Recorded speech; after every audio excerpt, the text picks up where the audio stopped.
तर नमस्कार मित्रांनो, वनवासाच्या काळात प्रभू श्रीराम यांनी स्वतः या रामकुंडामध्ये स्नान केले आहे. रामकुंडाचे महत्त्व जर जाणून घ्यायचे असेल तर नक्कीच या व्हिडिओला लाईक करा, कमेंट करा आणि शेअर करा. तर रामकुंडाचे बांधकाम इसवी सन 1696 मध्ये खटावाचे जमीनदार चित्रराव खटाव यांनी केले. पुढे गोपिकाबाई यांनी याची दुरुस्ती केली. रामकुंडाजवळ असलेल्या अस्थिविलय तीर्थात आणि भाविक आपल्या दिव्यांग नातेवाईकांचे अस्थि विसर्जन करतात. नाशिकचा सिंहस्थ कुंभमेळा गोदावरी नदी आणि रामकुंड परिसराला विशेष महत्त्व मानले जातात. आज आपण आलो आहोत महाराष्ट्रातील नाशिक जिल्ह्यात असलेले सुप्रसिद्ध श्री त्र्यंबकेश्वर ज्योतिर्लिंग मंदिराजवळ. मंदिरामध्ये त्र्यंबकेश्वर भगवान हे 12 ज्योतिर्लिंगापैकी एक मंदिर आहे. हे मंदिर ब्रह्मगिरी पर्वतावर पायथ्याशी वसलेले आहे. या ठिकाणी धार्मिकदृष्ट्या खूप महत्त्व मानले जातात. गोदावरी नदीच्या उगम ब्रह्मगिरी पर्वताशी जोडले जाते. मंदिराजवळ असलेल्या कुशावर्त तीर्थ देखील अतिशय पवित्र मानले जाते. त्र्यंबकेश्वर मंदिराची वास्तू काळ्या दगडात बांधलेली असून ती खूप सुंदर आणि आकर्षक आहे. देशभरातून हजारो भाविक महादेवाच्या दर्शनासाठी येतात. मंदिराच्या परिसरात आल्यानंतर एक वेगळेच आध्यात्मिक व मन शांत अनुभव मिळतो. तर मित्रांनो, तुम्ही जर नाशिकला येत असाल तर त्र्यंबकेश्वर ज्योतिर्लिंगाचे नक्कीच दर्शन घ्या. चला तर मग आपण मंदिरात जाऊन त्र्यंबकेश्वर मंदिराचे दर्शन घेऊया. हर हर महादेव, जय ज्योतिर्लिंगेश्वर.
महाराष्ट्रामधील नाशिक शहरामध्ये सुप्रसिद्ध असे पवित्र स्थान पंचवटी परिसरात असलेली सीता गुफा ही आहे. सीता गुफा हे रामायणाशी संबंधित एक महत्त्वाचे धार्मिक स्थळ मानले जाते. पंचवटी ही गोदावरी नदीच्या काठावर वसलेली असून रामायणातील अनेक प्रसंगाशी या परिसराचा संबंध जोडला जातो.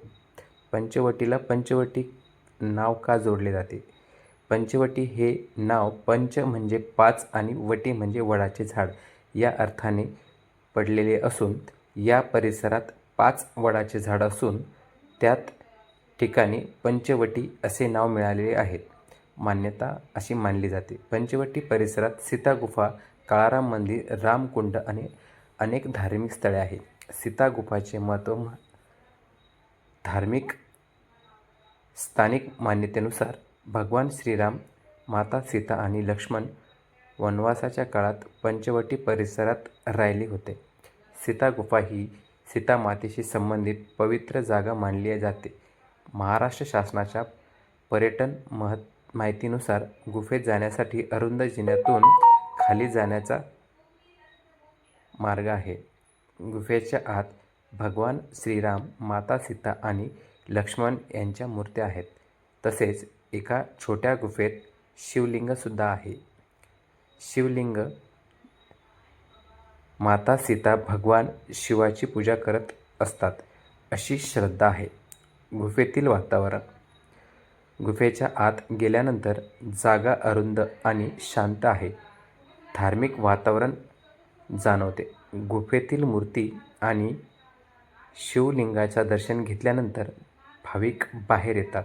सीता गुफेच्या परिसरात रामायणातील काही प्रसंगातील माहिती आणि चित्रीकरण पाहायला मिळते. महाराष्ट्र शासनानुसार येथे माईव वध आणि सीताहरण यासारखे रामायणातील प्रसंग दाखवले जातात.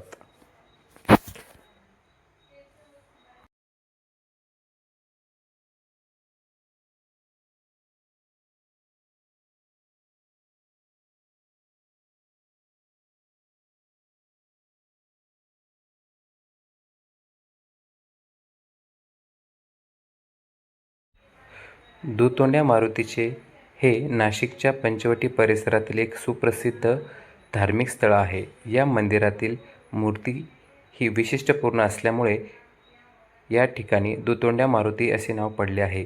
स्थानिक धार्मिक मान्यतेनुसार या मूर्तीचे एक वैशिष्ट्य म्हणजे मारुतीची रायाने 2 बाजूने दर्शन घेता येते. त्यामुळे हे मंदिर भाविक यांच्याशी विशिष्ट आकर्षण ठिकाण ठरले आहे.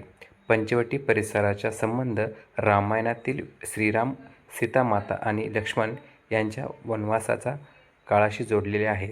त्यामुळे येथील असलेले विविध रामायणाशी संबंध मंदिरांना आणि धार्मिक स्थळांना विशेष महत्त्व आहे.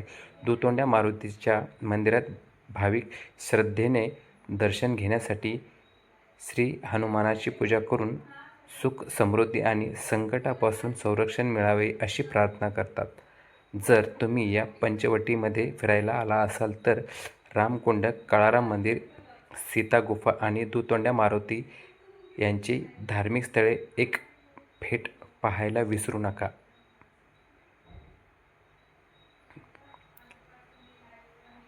जय श्रीराम.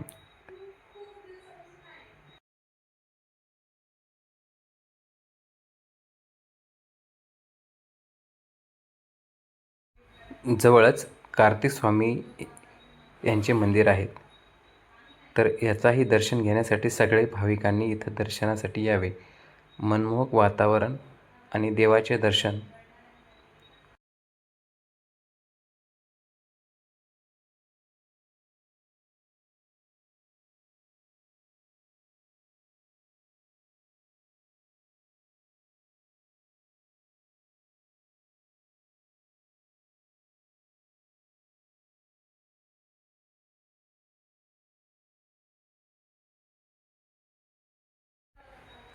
चला तर मित्रांनो, काळाराम मंदिरामध्ये हे मंदिर प्रभू श्रीराम, सीतामाता आणि लक्ष्मण यांना समर्पित आहे.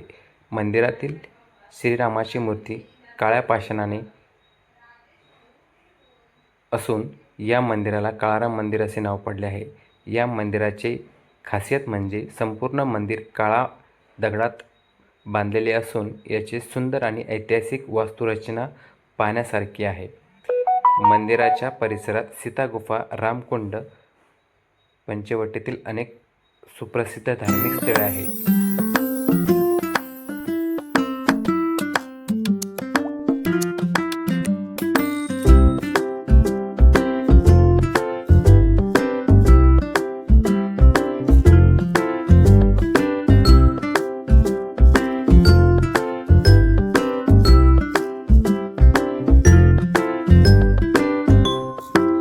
अशा सुंदर ठिकाणाची माहिती आणि आपल्या सुंदर प्रवासाच्या ब्लॉगसाठी आजच चॅनलला सबस्क्राईब करा.